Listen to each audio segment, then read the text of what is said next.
السلام عليكم ورحمة الله وبركاته. بسم الله الرحمن الرحيم.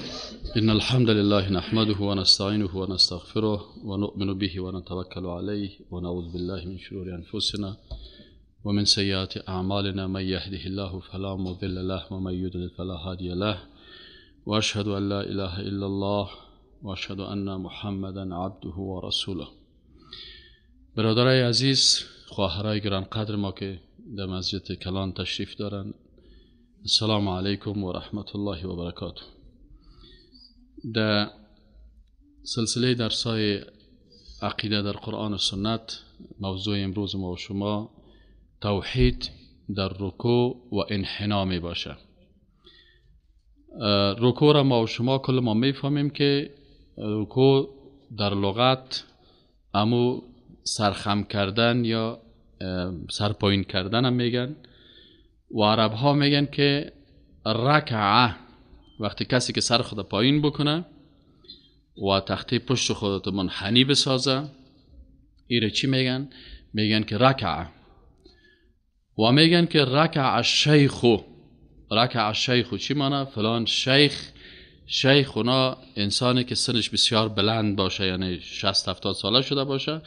وقتی که میگن که او رکع الشیخ، یعنی او آدم ریش سفید است که رکوع کرده، وقتی که سنش بسیار کلان میشه، تخته پشتش کپ میشه، تو کپک روان میشه، اینه میگن.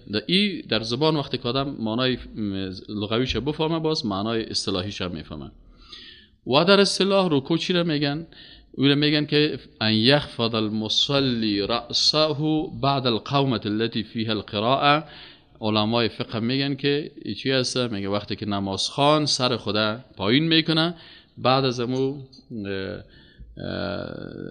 قیامی که داره، بعد از وقتی که سر خدا پایین میکنه بعد از قرائت، تا وقتی که امی تخته پشتش چیز شوه، راست شوه، که تقریبا یک زاویه چی را تشکیل بده. ایره چی میگن؟ زاویه چی میگن؟ زاویه قائمه. زاویه که از 3 قسم است. خب اگر زاویه تو دانش بسیار کلان بود، ایره منفرجه میگن. کلمه فرج در زبان عربی بسیار گشاده را میگن زاویه منفرجه، دانش بسیار باز است. اگر زاویه مثلا بیخی نزدیک بود، زاویه چی میگن؟ حاده میگن. حاد چی را میگه؟ بسیار هم تنگ است. و زاویه که مثلا متوسط باشه او را چی میگن؟ زاویه که 90 درجه باشه او را چی میگن؟ قائمه. پس در نماز زاویه منفرجه شوه، حاده یا قائمه، یعنی کسی که انجینری خوانده او بسیار خوب رکوع کرده میتونه. کسایی که هندسه را نمیفهمه بازو یا منفرجه خدا جور میکنه یا حاده، اردوش غلط است. باید چی باشه؟ از این خاطر کسایی که هندسه را خواندن و خوب رکوع کرده میتونن. انحنا چی را میگن؟ انحنا در لغت زبان عربی انحنا کجی را میگن. ما شما در هندسه خواندیم که یکی خط مستقیم است، یکی خط منحنی. خط منحنی چی را میگن؟ خطی که کج باشه. خطی که راست بوده چی میگن؟ خط مستقیم میگن. پس انحنا از چی گرفته شده؟ که انسان خدا چی میکنه؟ از استقامت چی میکنه؟ کج میسازه. متوجه هستین؟ این شد انحنا. فهمیدین انحنا را که یعنی خط منحنی هم از امی گرفته شده. خط منحنی وقتی که میگن مثلا یک شخص است بسیار سختی ها را دیده، باز عرب ها میگن که حناه الدهر. حناه الدهر یعنی ایره سختی های زندگی چی ساخته؟ روزگاری ده بیخی کپ ساخته، کش ساخته شه. اینال انحنا که است تقریبا چند قسم داره. انحنا تقریبا 5 قسم است. 5 قسم ما انحنا داریم. مثلا ما براتون عملی نشان بدم انحنا چی را میگن. انحنا امی است که انسان خدا منحنی میکنه. مثلا من مستقیم در جای روان هستم، سر خدا خم میکنم. مجرد که انسان سر خدا خم میکنه در مقابل یک از دیگه، اینه میره انحنا میگن در زبان عربی. اینه می سر خم کردن چی شد؟ این انحنا هست. اگر مثلا به اندازه زاویه منفرجه باشه انحنا، یا زاویه قائمه باشه، و یا بیخی خدا چی کنه؟ سر خدا با پای خود برسانه. متوجه هستین یعنی؟ اینا رو کلش چی میگن؟ انحنا میگن. انحنا چی معنی؟ یعنی سر خم نمودن، خود کپ یا کج ساختن. اینو چی میگن؟ انحنا میگن. انحنا چند قسم است؟ تقریبا 4-5 قسم است. قسم اول انحنا چی است؟ انحنای فرضی هست و این فرض است در نماز که انسان در وقت رکوع چی کنه؟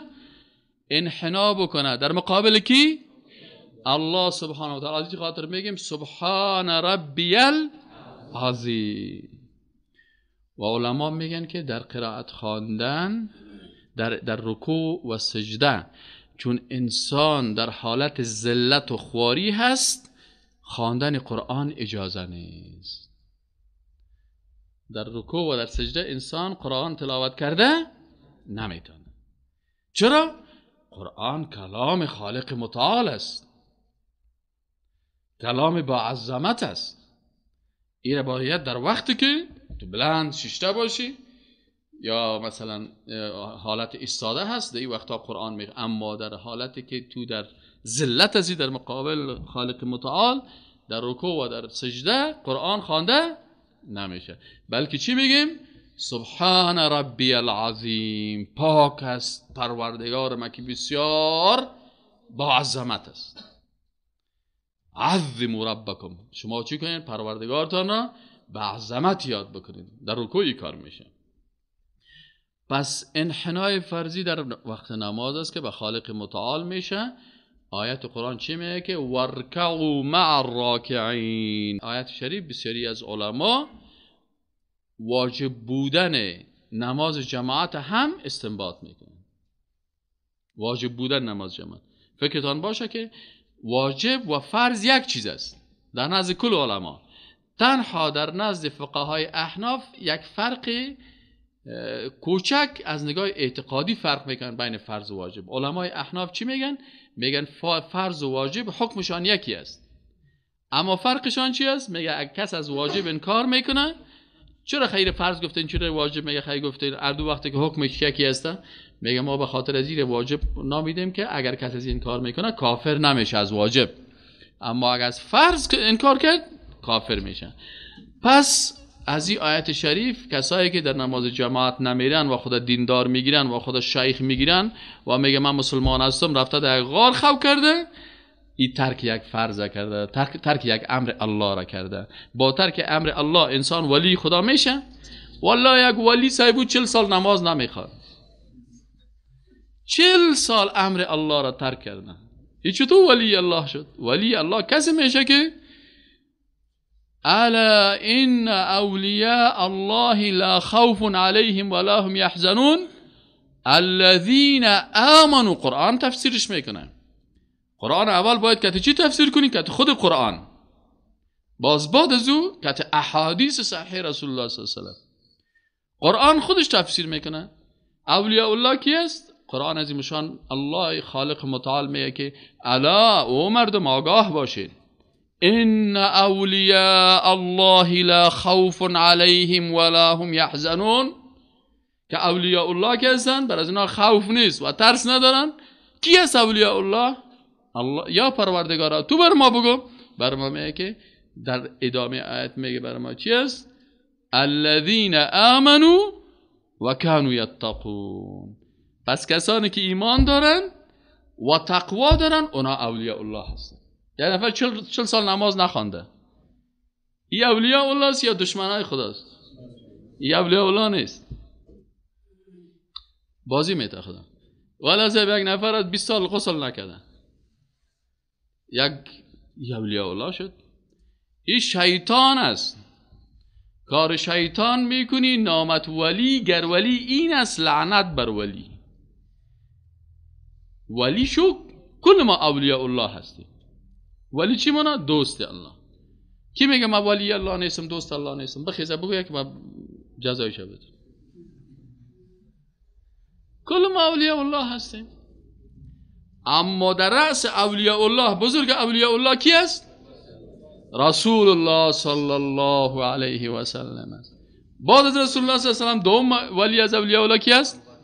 ابوبکر صدیق است. بعد از او کی است؟ عمر است. بعد از او عثمان است. بعد از او مهاجرین و انصار. صحابه کرام، بعد از او تابعین، بعد از او تابعین. خیوسات دایی چیست؟ ما هستیم، ما جنرال است، ما چپراسیش سیست و جنرال هستن، اولیاء الله بزرگ هستن، ما هم اولیاء الله هستیم. خیر است که رتبه از او سرشانایشان پر است، الله برجانی مقام داده، اولیاء الله هستیم. اما ما را از اولیاء الله مردم نکشید. سیست نه؟ پس ولی الله چند شرط داره؟ 2 شرط داره. آمنو الذین آمنو و دومش و کانو یتقون. چند شرط پیدا کن؟ اینه. پس اگر کس ایمان نداشت، در شرک مبتلا بود، او اولیاء الله نیست. و کس تقوا نداشت، نماز نخوانده بود، چتلخوری کرده بود، 16 دانه چپن کونه پوشیده بود، رفته بود یگان 40 تار ناقه در کله خود مانده، 1 دانه 5 دانه دست یک واین چی است؟ دست شیطان است چی است؟ در سر سوتگک بند کرده، او را داشت، او ولی الله نیست. آمنو و کانو یتقون. تو چطور تقوا داری که میری گدایی میکنی؟ لا یسأل الناس الحافا. فقیر مردمای چیزی هستن، کسایی هستن تو 40 تار زدی و گدایی میکنی، نام تمادی که من دوست خدا هستم، دروغ میگن. یا در قبرستان خدا رفتن انداختن چی است؟ ما صاحب اولیاء الله هستیم، دروغ میگن. اولیاء الله کسی است که بر نص قرآن دوست الله باشه. و او کی است؟ الذین آمنوا و کانوا یتقون. اینمی قسم که فرمول زاویه قائمه و زاویه حاده و زاویه منفرجه را در هندسه یاد گرفتی، اینمی قسم فرمول ها در قرآن است برای شناخت ایمان، تقوا، صالح، ضال، مضل، هدایت شده، گمراه، کلش تعریفات خود خاص داره که اگر این فرمولا رو یاد داشته باشین مشکل. پس یک انحنای فرضی بود که در چی وقت بود؟ در نماز هاست که در رکوع مطابق آیت قرآن ورکع و مع الراکعین ما چی میکنیم؟ رکوع میکنیم. خب دوم انحنای مباح هست. انحنای مباح چی نمیگه؟ که یک کس خود در کارهای روزانه، مثلا یک نفر یک چیز میگه سر خود خم میکنه، یا مثلا این کتابو میگه خدا چی کردم؟ انحنا کرده. میره انحنای چی میگن؟ مباح میگن. یک چیز میفتم مثلا یک سیم است میگه میبردارم، پس من اینجا خدا من حنی کردم یا نکردم؟ اینه چی میگن؟ انحنای مباح است. قسم سومش انحنای حرام است. انحنای چی است؟ حرام است. انحنای حرام کدام یکی است؟ انحنای حرام امو انحنای است که به خاطر تعظیم انسان، حیوان و جماد صورت میگیره. این قاعده هست. انحنای حرام کدام یکی است؟ که به خاطر تعظیم یک انسان میشه، یا به خاطر تعظیم یک حیوان میشه، و یا به خاطر تنظیم یک چیز جامد میشه. میره خود در مقابل سنگ خم میکنه، انحنا شدی، حرام است. در مقابل قبر خود منحنی میکنه، حرام است. در مقابل کسی انسان مخلوق است خود خم میکنه، این حرام است. مثلا ما بخیزم در مقابل یک کسی من خود خم میکنم که السلام علیکم فرزند جان خوب هستی؟ این حرام است. چرا تو میکنی؟ و السلام علیکم خوب هستی جور هستی؟ فهمیدین یا نه؟ خود خم برای کسی نکنید. این انحنای چی میگن؟ حرام میگن. که انسان خود در مقابل انسان یا حیوان یا یک چیز جامد چی کنه؟ خود خم بسازه. از این خاطر علما چی میگن؟ ببینید که من همه علمایی که درباره ازی گفتن، صاحب موسوعه فقهی کویتی، یک موسوعه است به نام موسوعه فقهی کویتی که ای از کتابای فقه مذاهب مختلف نقل قول میکنه. چی میگه؟ میگه وقد نص الفقهاء على ان الانحناء عند الالتقاء بالعظماء.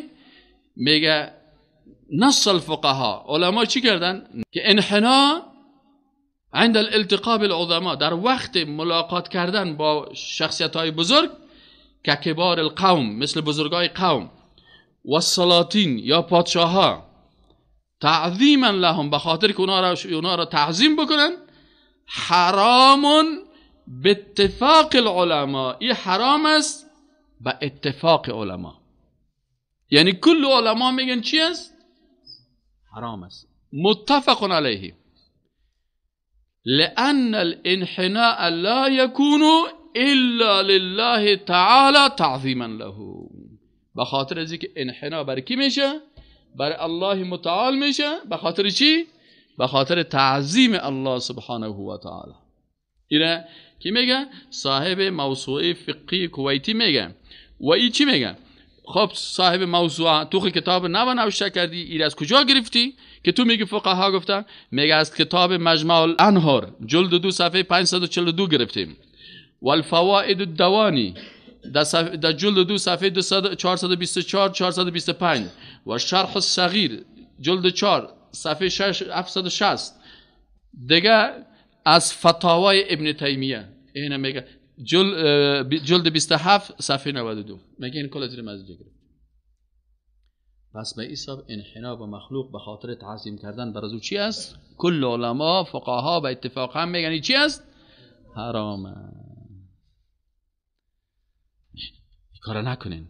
بعضی برادرات از پیششان تقاضا میکنن، بسیاری که اساس وقت سلام علیکی میکنه خدا کاب میسازه. چرا این کارو میکنی؟ از خدا بترس. اگر ما راضی شیم در این کار از ما طاغوت جور میشه. ما را طاغوت جور نکنه. خودت در شرک مبتلا میشی و ما را در طاغوت داخل میکنی. مرم گناهگار ساختی خودت. سهم اما تو خوب مردانوار دست بتی. چیزی روز که خدا کوب میکنه که میگه سبحان الله.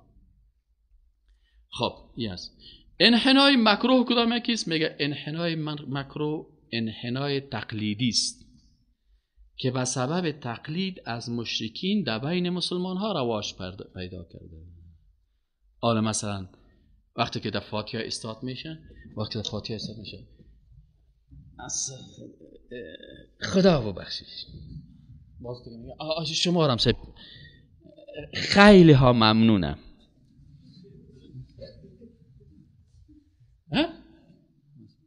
برادر عزیز این کارا را خدا انحنا کردن. این انحنای تقلیدی است. ما از کی تقلید میکنیم؟ از غیر مسلمان ها ایره تقلید میکنن. از کی تقلید میکنن؟ از غیر مسلمان. ایره چی هسته؟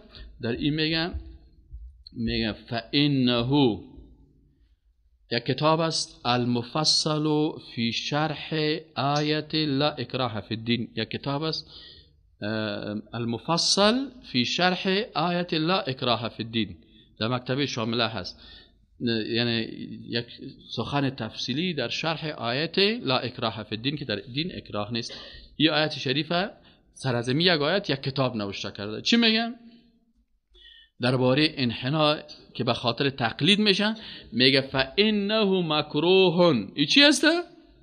مکروه هست. چرا؟ میگه لانه یشبه فعل المجوس. این مشابهت با فعل کی داره؟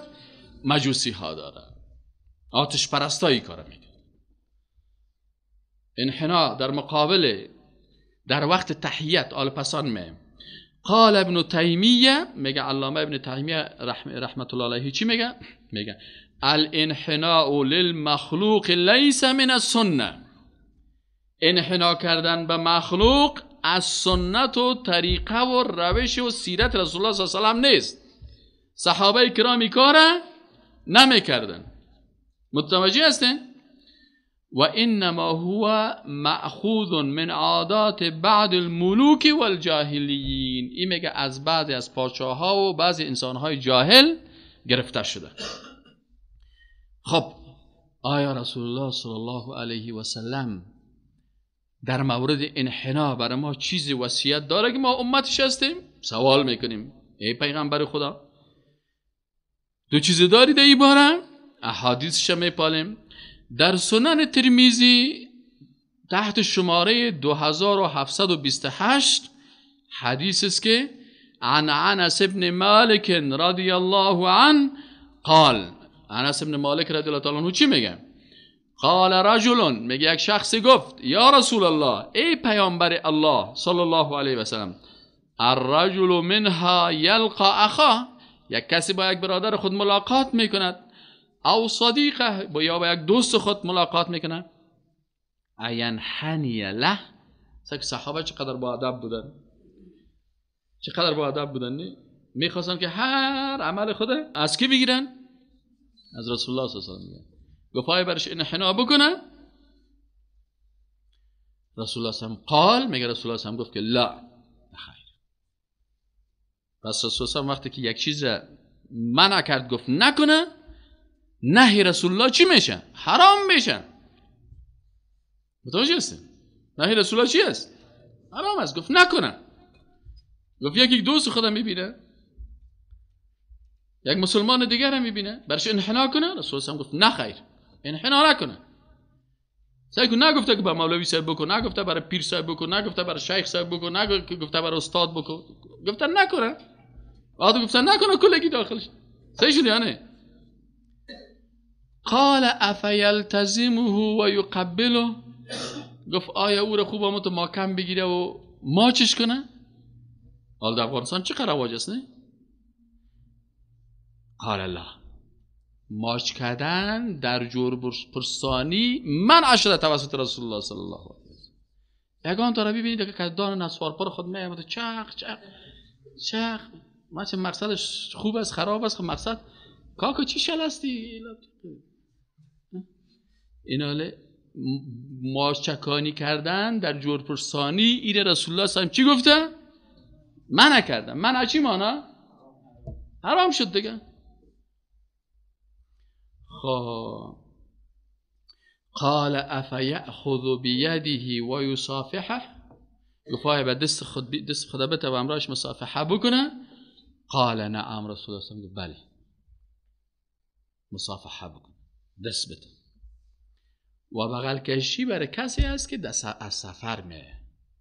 صحیح نه؟ یگانه که 24 ساعت 5 دقیقه بعدم کدام میبینه بغل کشی رو شروع میکنه. از سفر نامدیم، بون که سفر برون باز. متوجه هستین؟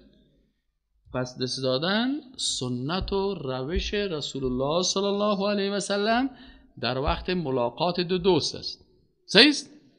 خب قال نعم. قال ابو عیسی هذا حدیث حسن. ابو عیسی میگه که حدیث حسن است و شیخ ناصرالدین البانی هم میگه که حسن است. میگه ابن ماجه هم روایت کرده و در 3702. امام رازی رحمت الله علیه در تفسیرش چی میگه؟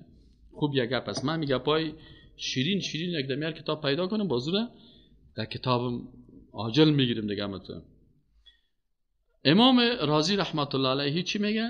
او در تفسیر خود میگه تحیت النصارى وضع الید علی الفم. میگه تحیت چی معناست؟ همین جورپرسانی. نصرانی ها چه قسم عادت داشتن جورپرسانی میکردن؟ میگه دست خود سر دهان خود میگیره. مثلا دیگه امام صاحب رازی میگه و تحیت الیهود بعضهم لبعض الاشاره بالاصابع. اونا اشاره کرد که کلکای خود میکردن. های مستر های، این قسم میگه نه که کلکای خودت رو میکنه. از دور که سعی کنی فکر کنی که هارمونیا میزنه. گفت از یهودی است، پس شما اشاره با کلکایتان یا یگانه که از دور که سهلت میکنه قسم میکنه.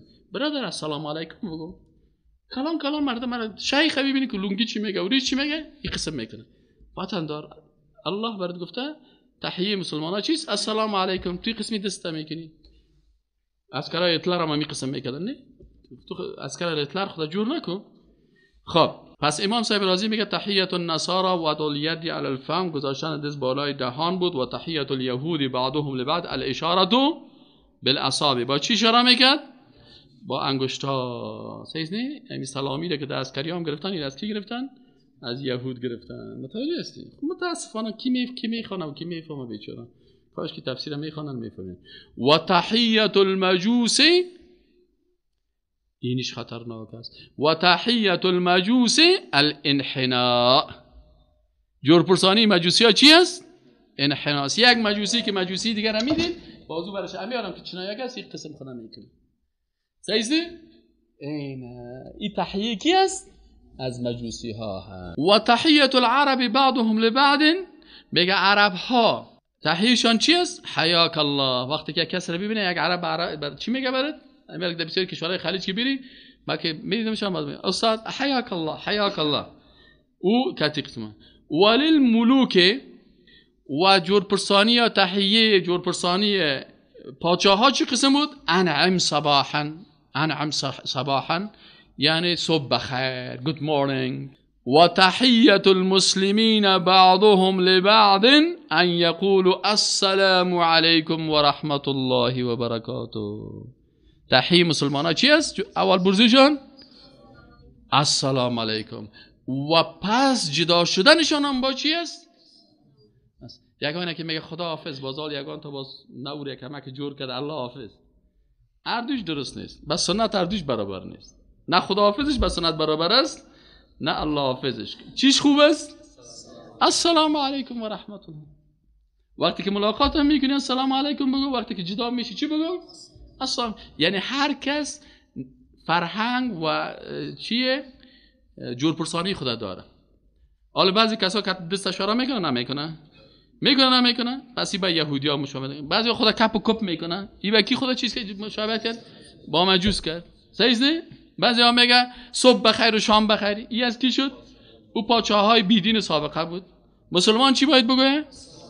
السلام علیکم و رحمت الله. پس انحنا از این خاطر از این باب چون مشابهت با مجوس میایه، مشابهت با مجوس و با کفار چی است؟ ناروا هست. از این خاطر ما و شما باید خدا کپ و کپ انحنا در جورپرسانی نکنیم. انحنای اجباری چی هست؟ که یک نفر مثلا از کله یک نفر میگیره در سرش خم میکنه، اینه باز میگه که چی هست؟ این اکراه هست، این اجبار است. رفع عن امتی الخطأ و النسیان و ما استکرهوا علیه.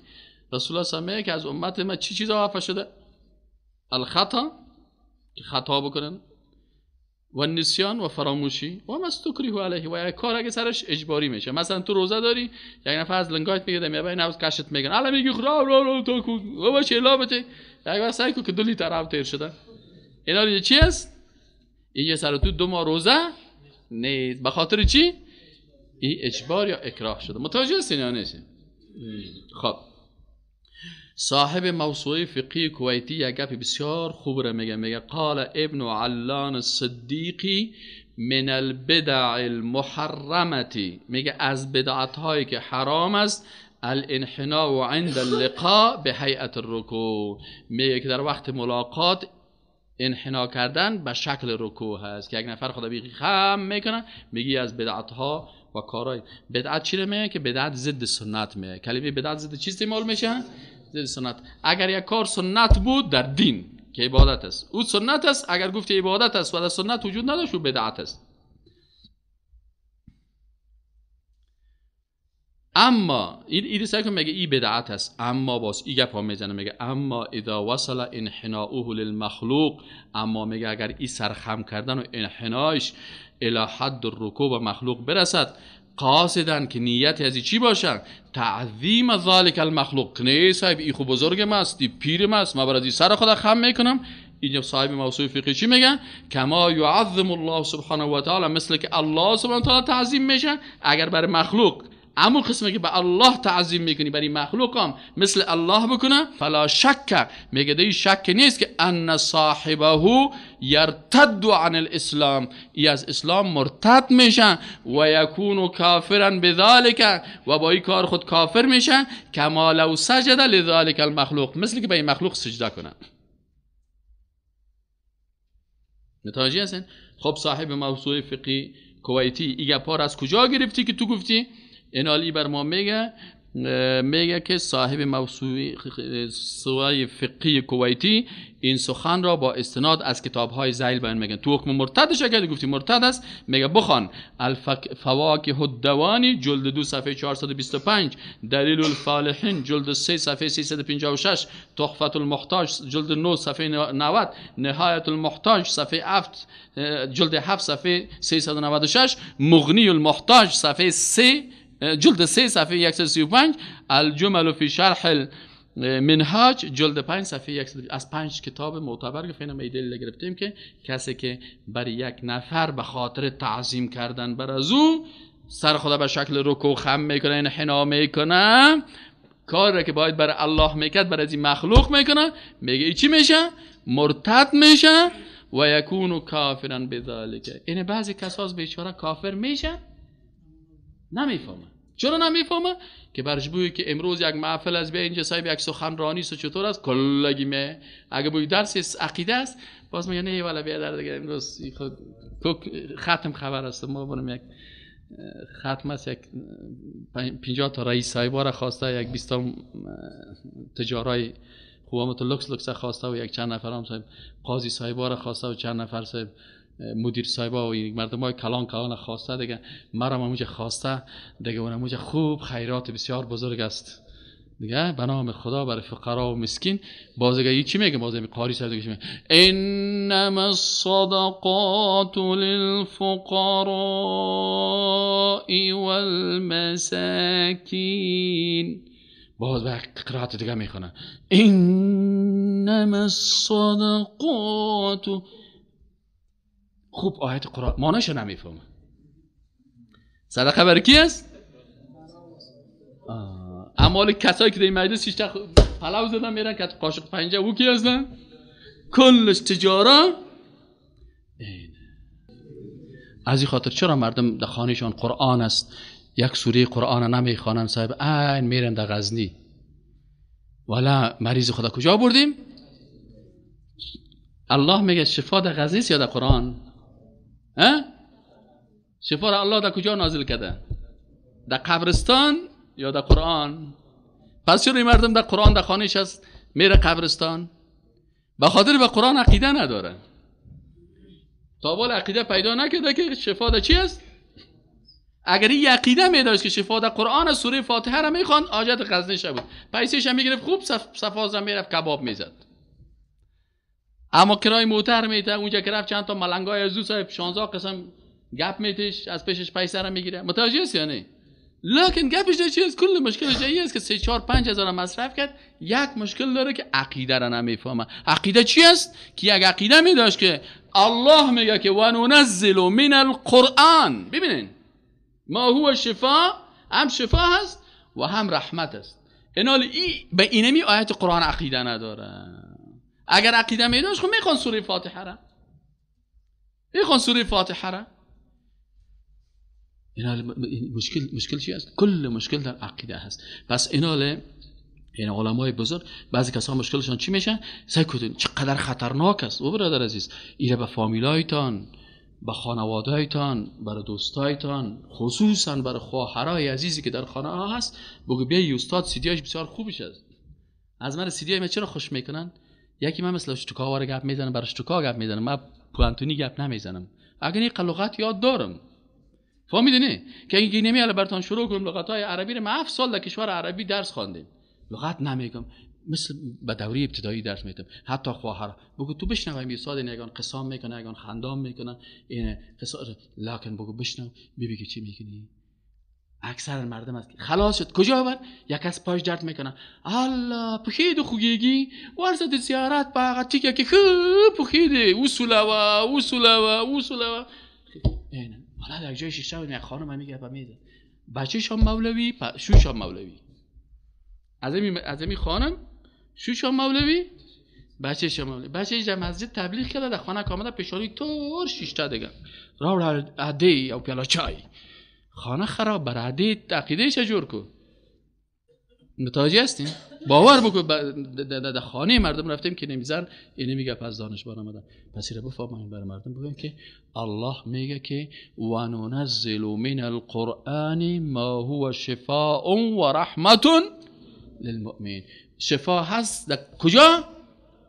در قرآن رحمت هست در کجا؟ در قرآن پس وقتی که تو مریض شدی و الله عقیده داشته باشی که رحمان رحیم الله هست و شفا در قرآن است و این کتاب الله هست تو بخوان یک دفعه سوره فاتحه را ببین که چقدر تاثیر میکنه بخوان یک دفعه سوره فاتحه را نرو این سوره فاتحه را بعضی باز یک عقیده غلط دیگه دارن این هم از بی‌ایمانیشان است استاد دایی تو بخوان خودش نمیخوانه استاد دایی چی کمال داره نگفته شفا در دانه استاد و در دانه آقا صاحب و در دانه ای فلانی شخص است گفته که شفا در قرآن است رحمت در قرآن است تو مؤمن هستی نیستی هستی پس دانه ما و تو چی فرق داره خودت بخوان این صاحب از خیرخانه در موتر سوار میشن بخوان الحمدلله را استاد دایی، این عقیدهشان باطل است. حسیب الله مسلمان است، مؤمن است، سوره فاتحه را سر مادر خود، سر پدر خود، سر خود، سر اولاد خودش میخوانه. بگو خودت بخوان قرآن عظیم شان، چون مؤمن هستی. شفاء و رحمت للمؤمنین و ننزل من القرآن ما هو شفاء و رحمت للمؤمنین. تو مؤمن هستی، شفاء و رحمت در قرآن است، پس بخوان خودت بالای خود بخوان قرآن. چرا پیش ما میایی؟ اگر پیش ما آمدی باز عقیدت خراب شد. چرا عقیدت خراب شد؟ به خاطر اینکه تو به این عقیده هستی که شفا در قرآن نیست، در دان فلانی شخص است. نه خیر، عقیده گو که شفا در چی است؟ در قرآن است و تو خودت چی هستی؟ مؤمن هستی و الله برات وعده کرده که در شفا و رحمت است. از این خاطر بعضی گپا بسیار در عقیده بسیار گپای دقیق و خطرناک است، ولی متاسفانه ما دیدیم کلان آدما نمیفهمه. چرا در افغانستان مشکل چی است؟ ایواز که اولادای خود از عقیده شروع کنن، از چی شروع میکنن؟ از 4 کتاب و 5 کتاب، از سعدی صاحب شروع میکنن، از حافظ شروع میکنن. حافظ شیرازی رو صاحب که بخوانی از تو که فاسق دیگه جور نمیشه. همین کسی که حافظ خواند از اول تا آخر در مغز ازی دیگه تمام روز که ببینی که این همی شیرای فاسقان است. ما برای مستی و چطورکی نمیخوریم که از باده شستشوی درون از ریا کنیم. این حال دیگر صاحب ببینی که صاحب یک نفر آمده و یک بوتل شراب داده تو است که حافظ صاحب چرا شراب میخوری؟ نه صاحب ما این با مستی نخوردیم به خاطر که ریا نکنیم. این چه قسم گپ است؟ شراب میخوری به خاطر که ریا نکنی؟ تو حرام مبتلا شدی. از این خاطر این معانی غلطی است که در ذهنیت ها از این اول برشان خوانده میرن، اما برش گفتن همیشه که نه برادر، انحنا که است برای مخلوق درست نیست، شفا در قرآن است. صاحب شرح وقایه یک کتاب است که وقایه که میگن نه، شرح وقایه یکی از کتابای فقهی احناف است. یگان تا باز خدا چی میزنن؟ نه والا صاحب یا مخالف احناف هستن. وطن دار لالایت حنفی بسیار پخته است. این بی که شرح الوقایه را برات بگویم. شرح الوقایه صاحب چی میگه؟ میگه عمل این شرح الوقایه هست، کتاب فقهی حنفی هست. خوب فکرتانه بگیرین. چی میگه این عالم حنفی بزرگوار؟ چی میگه؟ میگه عمل انحناء للسلطان او غیره فمکروه. سلطان برای سلطان و غیرش انحنا کردن چی است؟ مکروه است. این علمای دیگه میگن ادبا مکروه میگن، چون مکروه در مسائل اعتقادی به معنای حرام است. در مسائل اعتقادی وقتی گفت مکروه هست چی معنا؟ حرام است. و یحرم تقبیل الارض بین الیدی العالم و الشیخ او السلطان للتحیه. این صاحب شرف وقایه میگه حرام است بوسیدن زمین، یعنی خود از زمین پایین کردن در مقابل عالم، در مقابل شیخ، در مقابل پادشاه به خاطر جورپرسانی. این هم حرام است. و اما السجود فحرام، و سجده کردن حرام است. و اختلف فی قوله فی کونه کفرن. گفت در قسمت از این که آیا امین نفر با امین کارش کافر بگویم یا نگویم، گفت در اینجا علما چی کردن؟ اختلاف نظر دارن. شرح الوقایه جلد 5 صفحه 175. خب بعضی از مفتی ها سوال شده، مثلا لجنه دائمه در مورد انحنا در هنگام سلام سوال شد. از پیش از یا پرسان کردن که انحنا چطور است؟ اینا گفتن که لا یجوز الانحناء فی السلام. این فتواست، فهمیدین؟ یعنی اینا مفتی ها میگن لا یجوز الانحناء فی السلام، انحنا در سلام جایز نیست. لان ذلك رکوع. چرا؟ این انحنا خود خم کردن چی است؟ رکوع است. و الرکوع عباده. رکوع چی است؟ عبادت است. لا تجوز الا لله. عبادت بغیر از الله به کسی دیگه جایز نیست. و قد روی النبی صلی الله علیه و آله باز همین حدیث شریفه از رسول الله صلی الله علیه و سلم چی میکنه؟ و سواء و میگه مساوی هست ان ينحنی له قائما او جالسا. اگر در حالت ساده انحنا بکنه، در حالت نشستن، کلش جایز نیست. و بالله التوفیق و السلام علیکم و رحمت الله و برکاته. از رسولی نجنا بستیم مردم تاگاو موالدار اینا میامدن مال خدا در پنجشیر در تو با اینجا باز مالشان که مریض میشه دیگه میشه پیاده تقریبا 12 ساعت راه میکنن. باز میامدن یک منطقه بین نجراب و کوهستان موقعیت داره. یعنی میجر سر تپه میگن سولانک. در این منطقه یک قبر به نام قبر یوان. بازی ها میامدن به خاطر مال خود این دو زمان یک دانه میخه میکوبیدن. چی قبر یوان است میگه که این مال ما شفا میاد. این سه که اگر اون زمانایی که ما چقدر بیرن اینا را میفهمید. در اون ساعت که نمیاد هم ببینید تقریبا یک دو سه جریب زمین میخه بود کوبیدگی است. این نمیاد هم دوام داره. خود اعتقادات باطل است. اعتقادات باطل است. متاسفانه با گذشت زمان همین اعتقادات مردم پیدا کرده. درست نیست. این خود درست نیست. یعنی هدف من همین علمای سابق که بودن نه این نمیاد را باید مردم بفهمونن که این کار غلطه. علما دو قسم است. یکی علمایی که اگر میگین علمای سابق که مثلا این کتاباشون ما خواندیم، ما شاگرد علمای سابق هستیم. صحیح؟ علمی گپا که ما خواندیم اگر علما سنی علما هستن، اگر علما امام صاحب ابو حنیفه است، اگر علما مثلا ابن ابی العز حنفی هست که کتابا رو نوشته کردن، اگر علما اینی مثلا بیشتر که مثلا تفسیر رازی هست، اینی اگر یا عالم هستن یا گفتن. اما ای آخوندایی که در مسجدها شما میگید که مثلا آمدن که هر کسی که لنگی پوشید و هر قدر لنگیش وزنش زیاد بود و سرکوب مولوی زیاد است دیگه، یا متاسفانه در افغانستان و تو علما بودن، علمای واقعی گفتن. اما بعضی کسا هست که لباس علما را دزدی کردن. متوجه هستین؟ یعنی نمی‌قسن که مثلا یک کس کامپیوتر را دزدی میکنه، یک کس مثلا میز دزدی میکنه، یک کس چیز. بعضی کسا هستن که لباس علما را چی کردن؟ دزدی کردن و رفتن سر زمین لباس تجارت میکنن. اینیا باز نمیگن دیگه. به خاطر چی نمیگن؟ به خاطر که خودشون نمیفهمن و به خاطر جیب خودم. یک خواهر ما اینجا یک پرزه روان کرده، میگه با پدر و مادر انحنا کردن جایز است یا خیر؟ موضوع را روشن بسازید. خواهر عزیز، وقتی که انحنا حرام شد و ناروا هست، پدر، مادر و کلگی شامل میشه. کلگی.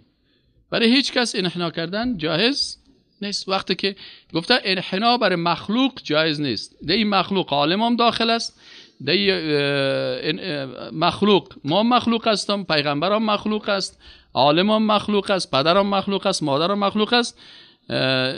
چی هست؟ اینا کلشان این درست نیست.